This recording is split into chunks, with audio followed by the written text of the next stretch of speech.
হাসিনার কালে কালে আওয়ামী লীগের কালে কালে জুতা মারো তালে তালে জুতা মারো তালে তালে ফ্যাসিস্টের কালে কালে জুতা মারো তালে তালে লীগের কালে কালে জুতা মারো তালে তালে আজকে জুতা মারে আপনার যা ক্ষোভ সেটা ভালো নি যাইবেদি দেশের বাংলাদেশ হারিয়ে দিয়ে যে নরেন্দ্র মোদীর লোকে ঘুমায় যাব কোন দোষর ইনশাআল্লাহ বাংলার মাটি থেকে মুক্তি পাবে না। কোন খুনির দোষর ফ্যাসিস্টের দোষর তারা বাংলাদেশের মাটিতে মুক্তি পাবে না। ইনশাআল্লাহ এর বিচার আমাদের করতেই হবে। এই গভর্নমেন্ট যদি না পারে দরকার এই গভর্নমেন্টের আমরা নামাবো ইনশাআল্লাহ। দেখানোর চেষ্টা করে তাহলে তার চেহারাতে এভাবেই জুতা মারা হবে। আমরা হাসিনাকে দেশে আনবো শুধুমাত্র বিচার করার জন্য, অন্য কোনো কারণে নয়। এতটুকুই, ধন্যবাদ। অবৈধভাবে দেশ চালাইছে খান কি বেটি তো খান জুতা মারেন না, জুতা মারেন না দুইটা।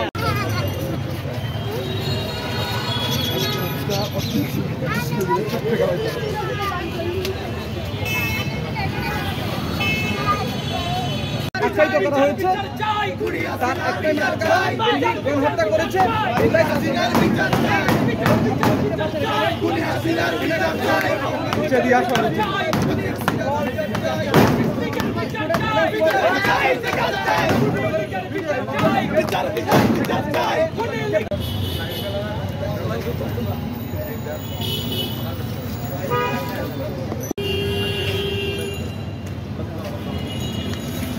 দাবি বলতেছিলেন যে মোদির সাথে শুয়ে আছে,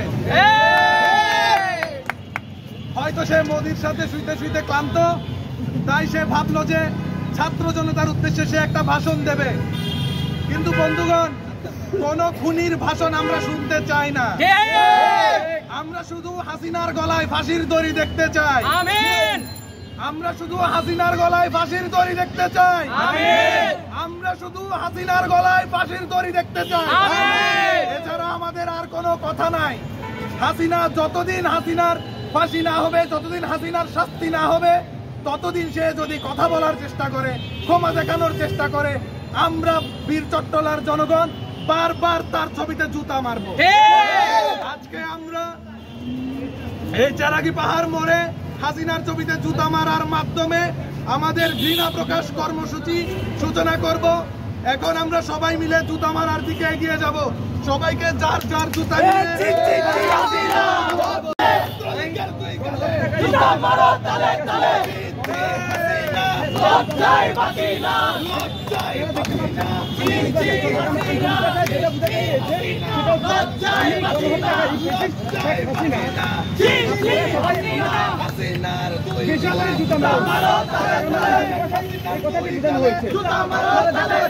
দেশে আয়, জনগণ কল্যাণ চাই। হাসিনা তুই দেশে আয়, জনগণ কল্যাণ চাই। হাসিনা তুই দেশে আয়।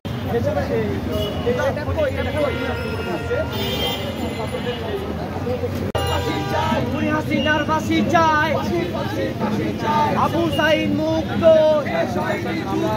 শেষ হয়নি যুদ্ধ।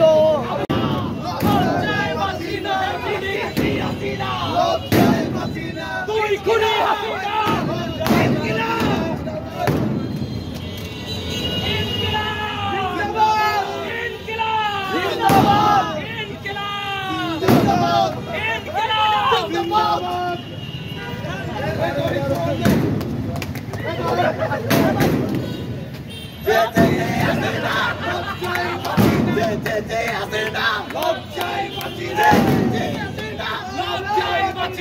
হাসিনা